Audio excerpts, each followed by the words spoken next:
एक रात वह तहखाने में खुद को बंद कर बैठे और फिर कभी बाहर नहीं आए। जब लोगों ने तहखाने का दरवाजा तोड़ा। नमस्कार दोस्तों, स्वागत है आपका हमारे चैनल मोटिवेशनल डीएम स्टोरीज पर, जहां हम आपको ले चलते हैं एक अद्भुत और रोमांचक सफर पर। आज की कहानी है अंधेरिया हवेली का रहस्य, जहां सदियों पुराने राज और डरावनी घटनाओं का पर्दाफाश होगा। इस कहानी में छिपा है एक ऐसा रहस्य जो आपके रोंगटे खड़े कर देगा। कहानी शुरू करने से पहले आज की पहेली को ध्यान से सुनिए और इसका जवाब हमें कमेंट बॉक्स में जरूर बताएं। ऐसी कौन सी चीज है जो जल में जन्म लेती है, आकाश में उड़ती है, धरती पर गिरती है और फिर अपना अस्तित्व खो देती है? अगर आपको हमारी कहानी अच्छी लगे तो लाइक और सब्सक्राइब जरूर करें और शेयर करना न भूलें। चलिए अब चलते हैं इस रहस्यमय कहानी की ओर। पुराने समय की बात है। एक दूर दराज के गांव में एक भव्य और विशाल हवेली हुआ करती थी, जिसे लोग अंधेरिया हवेली के नाम से जानते थे। यह हवेली गांव के सबसे प्रभावशाली व्यक्ति ठाकुर सुरेश सिंह की थी, जो अपने कड़े स्वभाव और कठोर फैसलों के लिए मशहूर थे। गांव में हर कोई ठाकुर के रौब और उनके परिवार की विरासत से परिचित था। लेकिन अंधेरिया हवेली के बारे में एक गहरी और भयावह दास्तान भी छिपी थी, जिसे सुनते ही लोगों के दिलों में खौफ पैदा हो जाता था। कहा जाता था कि यह हवेली ठाकुर के पूर्वजों द्वारा बनाई गई थी और पीढ़ियों से इस पर उनका अधिकार रहा। हवेली जितनी भव्य थी उतनी ही भयावह भी मानी जाती थी। इसके पुराने और जर्जर हिस्से में जाने की कोई हिम्मत नहीं करता था, खासकर उस तहखाने में जो हमेशा बंद रहता था। गांव वालों का मानना था कि इस हवेली में कुछ अलौकिक शक्तियां वास करती हैं, जो रात होते ही जाग उठती हैं।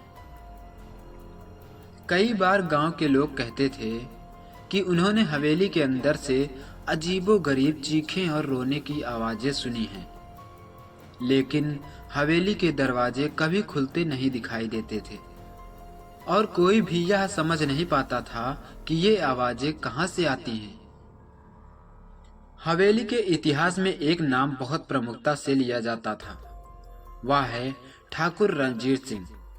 वह ठाकुर सुरेश सिंह के परदादा थे और उनके बारे में कहा जाता था कि वह बेहद क्रूर और निर्दयी थे। रणजीत सिंह अपने जीवन काल में कई निर्दोष लोगों को प्रताड़ित किया था।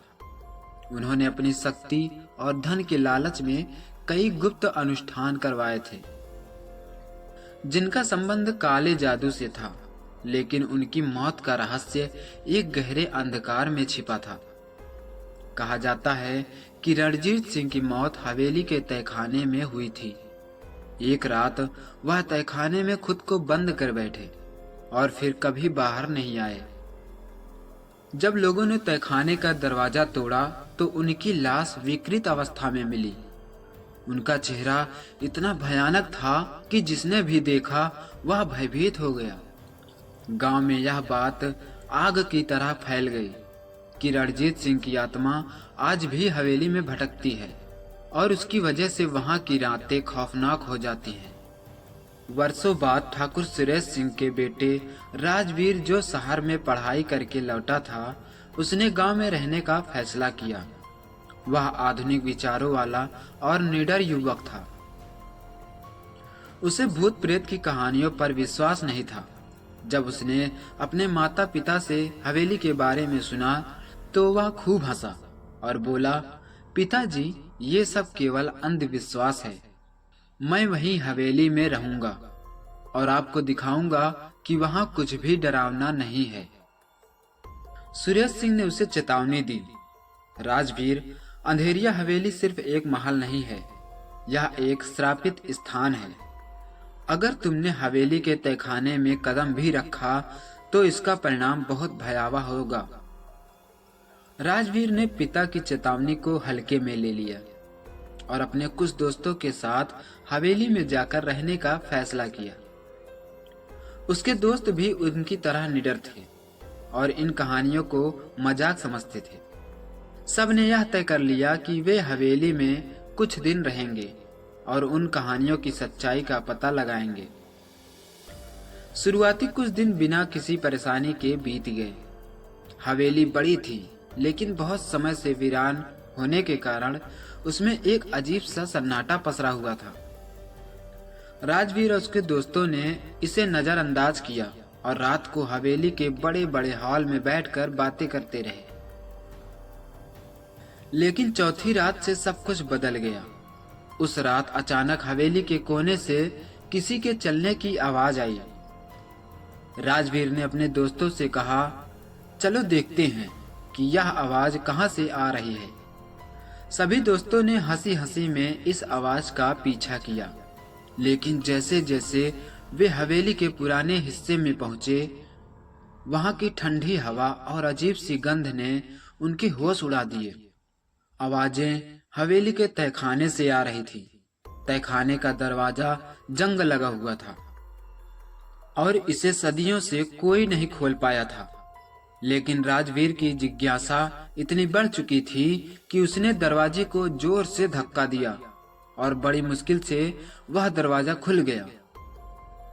दरवाजा खुलते ही एक ठंडी हवा का झोंका अंदर से निकला, जिससे सभी के रोंगटे खड़े हो गए। तहखाने के अंदर घना अंधेरा था। राजवीर ने अपने दोस्तों के साथ अंदर जाने का फैसला किया। तहखाने के भीतर दीवारों पर पुरानी तस्वीरें लटकी हुई थी, जिनमें ठाकुर रणजीत सिंह और उनके पूर्वजों की तस्वीरें थीं।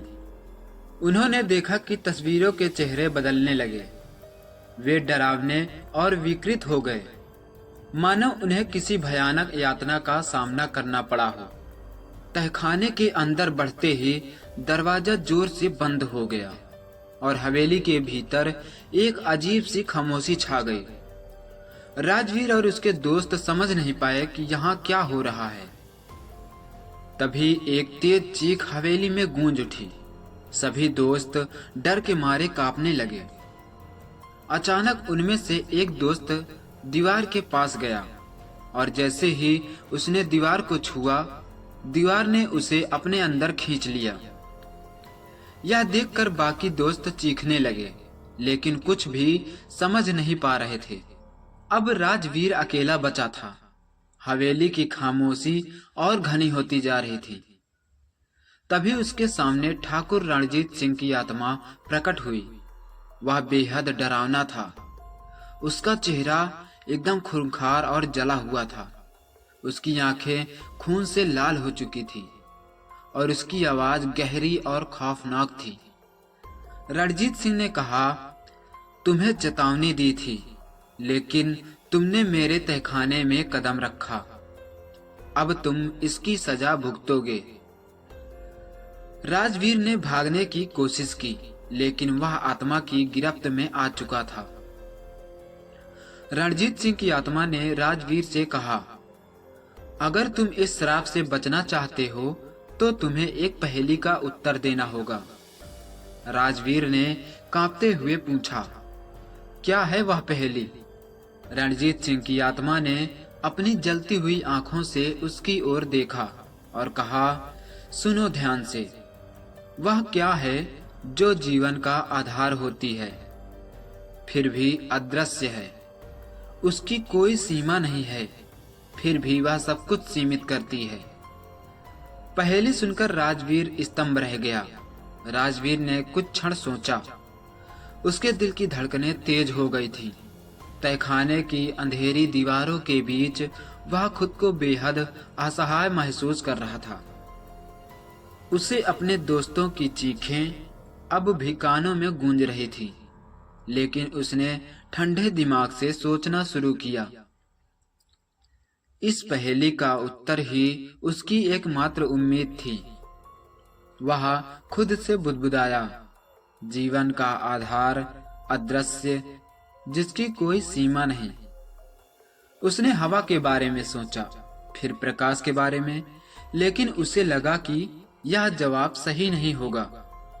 तभी उसे कुछ याद आया। कुछ ऐसा जो हमेशा साथ होता है, जो सबको नियंत्रित करता है लेकिन दिखता नहीं। उसने आत्मविश्वास से कहा, इस पहेली का उत्तर है समय। रणजीत सिंह की आत्मा थोड़ी देर खामोश रही, फिर एक भयानक हंसी गूंज उठी। बहुत अच्छा, आत्मा ने कहा, तुमने सही उत्तर दिया, लेकिन यह अंत नहीं है। तुमने मेरे तहखाने का रहस्य जानने की हिम्मत की, इसलिए तुम्हें अब यह भी पता होना चाहिए कि यहाँ मेरे साथ कौन कौन कैद है। राजवीर ने देखा कि हवेली के तहखाने की दीवारें अचानक से बदलने लगी। वहां कई और आत्माएं थीं। वे सब रणजीत सिंह के द्वारा मारी गई थीं। इन आत्माओं की कहानियां बहुत दर्दनाक थी। हर आत्मा ने अपनी अपनी यातनाओं की दास्तान सुनाई। रणजीत सिंह ने उन्हें उनकी जिंदगी में काले जादू के माध्यम से फंसाया था और मरने के बाद उनकी आत्माएं हमेशा के लिए इस हवेली के तहखाने में कैद हो गई थी। यह हवेली सिर्फ एक इमारत नहीं थी, यह एक श्रापित स्थान था जहां प्रवेश करने वाले कभी वापस नहीं लौटते। अब राजवीर को अपनी जिंदगी और उन आत्माओं की आजादी का रास्ता खोजना था। उसने महसूस किया कि इस श्राप को तोड़ने का एकमात्र तरीका हवेली में छुपे पुराने दीपक को जलाना था। यह दीपक रणजीत सिंह ने एक गुप्त अनुष्ठान के दौरान बंद कर दिया था और वह दीपक ही सभी आत्माओं को मुक्त कर सकता था। रणजीत सिंह की आत्मा ने राजवीर को चेतावनी दी, यदि तुम दीपक को जलाने में सफल हो गए तो मैं और मेरी बाकी आत्माएं मुक्त हो जाएंगी, लेकिन यह आसान नहीं होगा। तुम्हें इसके लिए अपनी हिम्मत और बुद्धिमानी से काम लेना होगा। राजवीर ने दीपक की खोज में हवेली की कोने कोने में खंगालना शुरू किया। हवेली अब पहले से ज्यादा बहुत खौफनाक और अंधकारमय हो गई थी। हर कदम पर उसे ऐसा लग रहा था कि कोई उसे देख रहा है। दरवाजे अपने आप बंद हो जाते, सीढ़ियां चरमराती और दीवारों से अजीब अजीब सी ध्वनियां आती, लेकिन राजवीर ने हिम्मत नहीं हारी। उसे अपनी और अपने दोस्तों की जिंदगी बचानी थी। आखिरकार राजवीर ने हवेली के सबसे पुराने हिस्से में एक छोटे से कमरे में वह दीपक पाया। वह बहुत पुराना था, उस पर धूल की मोटी परत चढ़ी हुई थी। जैसे ही उसने दीपक को उठाया, हवेली की दीवारों से जोर से गड़गड़ाहट होने लगी। उसे लगा जैसे पूरी हवेली ही हिलने लगी हो। उसने जल्दी से अपनी माचिस निकाली और दीपक जलाने की कोशिश की, लेकिन माचिस की तीलियां टूटने लगी। चारों ओर से आवाजें आने लगी, तुम कभी सफल नहीं हो पाओगे, यह श्राप कभी नहीं टूटेगा। लेकिन राजवीर ने हिम्मत नहीं छोड़ी। उसने दीपक जलाने की हर संभव कोशिश की। आखिरकार एक तीली जली और दीपक का दिया रोशन हो गया। उसी क्षण हवेली में एक तेज प्रकाश फैल गया। रणजीत सिंह की आत्मा और बाकी आत्माएं उस प्रकाश में घुलने लगी। उनकी चीखें अब शांत हो चुकी थी। सभी आत्माओं को मुक्ति मिल गई और हवेली में एक अजीब सा सुकून छा गया। दीपक जलते ही राजवीर और उसके दोस्तों की आत्माएं भी वापस लौट आई। जो दोस्त दीवार में समा गए थे, वे सब भी वापस जिंदा हो गए। हवेली अब वीरान थी, लेकिन उसमें कोई खौफ या डरावनी ताकत नहीं बची थी। राजवीर ने गहरी सांस ली और अपने दोस्तों के साथ हवेली से बाहर निकल आया। बाहर निकलते ही उन्होंने देखा कि सुबह हो चुकी थी और हवेली के ऊपर की धूल छंट चुकी थी। वह हवेली अब सिर्फ एक खाली इमारत थी, जिसका कोई डरावना इतिहास नहीं बचा था। गांव वालों को जब इस घटना का पता चला तो वे हैरान हो गए। किसी ने सोचा भी नहीं था कि अंधेरिया हवेली का रहस्य कभी सुलझेगा। ठाकुर सुरेश सिंह अपने बेटे की बहादुरी की सराहना की और हवेली को हमेशा के लिए बंद करवा दिया। कहते हैं कि अब वहां कोई भूत प्रेत नहीं रहता, लेकिन हवेली की पुरानी दीवारों में छिपी कहानियां आज भी लोगों के दिलों में जिंदा है। दोस्तों, अगर आपको मेरी यह कहानी पसंद आई हो तो कृपया हमारे चैनल को लाइक, सब्सक्राइब और शेयर करना ना भूलें। आपकी प्रतिक्रिया, कमेंट हमें और बेहतर कहानियाँ बनाने के लिए प्रेरित करते हैं। अगर आपने पहेली का उत्तर ढूंढ लिया है तो उसे नीचे कमेंट बॉक्स में जरूर लिखें और देखते हैं कितने लोग सही जवाब दे पाते हैं। अगली बार फिर मिलेंगे एक नई रहस्यमयी और रोचक कहानी के साथ। तब तक के लिए सुरक्षित रहें और हमारी कहानियों के साथ जुड़े रहें। धन्यवाद।